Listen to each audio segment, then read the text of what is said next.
Hello everyone, welcome once again to my channel Jerry's Guidance. I hope you have subscribed my channel, and if you have not subscribed, please do subscribe and please press the bell notification so that you get notified about the latest videos. Today we are going to talk about the producer's equilibrium. We have seen the concept of isoquant. And in that, under that discussion, we have seen what it is, what are its properties, okay, what are its features, and we have also seen the slope of isoquant. I want to remind you, the slope of isoquant we have already seen is nothing but the change in capital divided by change in labor. It is also the marginal productivity of labor divided by marginal productivity of capital. This we have already seen. Then we have seen what is iso-cost line, and here we have seen what is iso-cost line. Okay, that line which shows the combinations of capital and labor on which a producer will have to spend the same amount. Okay, whatever is the combination of labor and capital, if he varies the combination, if he reduces capital increases labor, or reduces labor increases capital, whatever is the combination, he will have to spend the same cost. Okay, so there also we have seen the slope of iso-cost line, and it is nothing but the price ratio, that is price of labor divided by the price of capital. So symbolically we have written this is equal to W divided by R. Price of labor is W and price of capital is R. This much we have seen. Having known all these things, now we have to give a solution to the producer where he has to operate. For that, what I will do, I will have to draw this. I will have to draw iso-cost lines. Okay, these iso-cost lines shows the different expenditures. So this is the combination of capital and labor. If he is here, then what is his cost? Suppose it is 100. If he is here, his cost goes up to 200. If this combination he considers, it will be 300. Okay. Now I have also given you the concept of indifference curve. Sorry, not indifference, isoquant. Actually, the concept of indifference curve and isoquant, theoretically they are same, practically they are not same. That's why we often tend to use the word mistakenly in place of one with another. Okay, so what we will do, we will draw a isoquant. Now this is an isoquant and I have different points A, B, and suppose I have another point C. Okay, suppose these are my isoquants.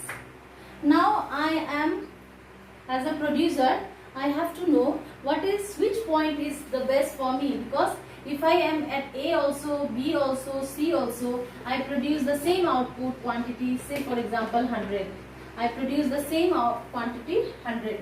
Now my question is, today from the day one we are thinking about that as a producer, since we don't have any preference because A, B, C is same for us, which point we should operate at. Also any point on this price line is also same expenditure for us, which point we have to operate. That's why I have to club the concept of isoquant with iso-cost line. We have to club these two concepts and then find out the best and optimal point of operation. Remember, the best point of operation is the point where the price line is tangent, which cuts the minimum point of isoquant. You see, at this point, this is the point of tangency, means where the minimal point of the curve is being cut by another line. So this is the iso-cost line and this is the isoquant line. So at this point, this is the best point. Remember, this is the equilibrium point. He has to use this much amount of capital and this much amount of labor, KE amount of capital and LE amount of labor, then only he will be able to produce the output in the least and the most cost effective manner. But the question is why? Why not A and why not C? We will see this. But what is the conditions for equilibrium? Conditions of equilibrium is the point of tangency. Tangency of what? Of the isocost line with isoquant. Okay? And you remember at this point the slope of both isocost line and isoquant is the same.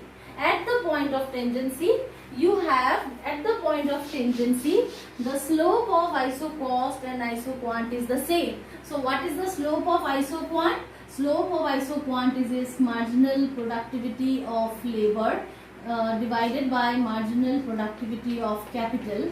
And what is the slope of isocost line? It is the price of labor divided by price of capital. Okay, so at this point of tangency these two will be equal, and this is the best possible point of operation.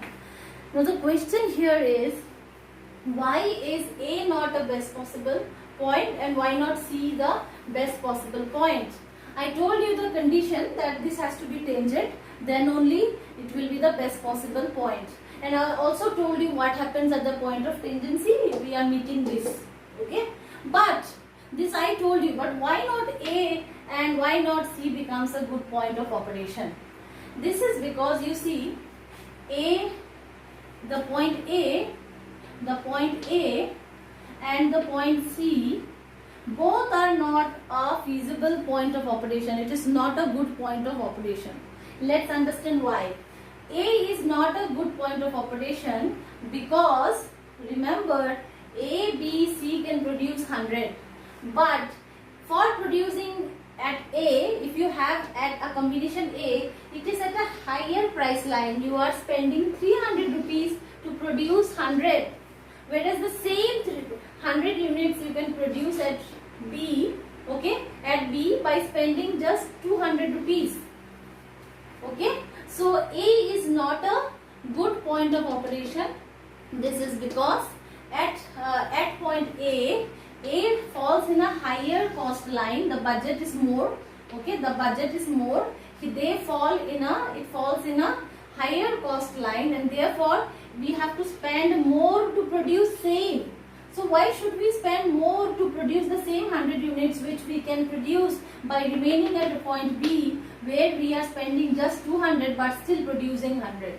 The same happens at point C also. At point C also you can see that the cost of production is higher. It also falls in a higher cost line, 300, but it is also capable of producing 100 only. If this A and C was capable of producing more, we would have given a thought. But A and C also can produce the same amount as what B can produce, and therefore B is producing the same quantity with the least expenditure as compared to A and C, and therefore B is the optimal point of operation.